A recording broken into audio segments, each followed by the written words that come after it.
艺人迪英是演艺圈出了名的虎妈，当年她以37岁高龄生下孙安佐，后来历经3次人工受孕都没能再生下一胎，此后便将所有的爱灌注在孙安佐身上。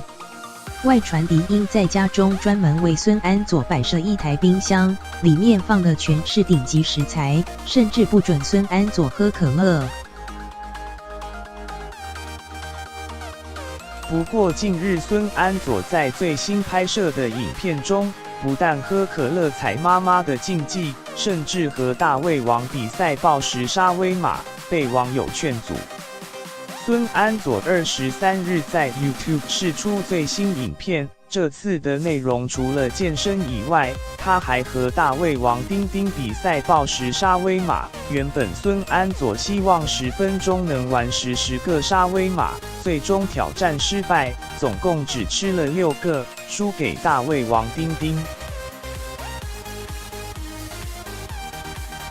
不少网友看完纷纷劝阻孙安佐，表示感觉吃好大口哦，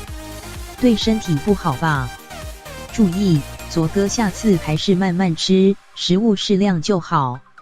挑战完画面带到孙安佐拿着可乐，并抚摸肚子，直呼我现在已经没腹肌了，令人不禁回想起迪英曾在节目上表示不准儿子喝可乐一事。当时迪英甚至表示孙鹏偶尔会买可乐给儿子喝，让他生气。如今儿子成年了，饮食似乎已不在迪英的掌控之中。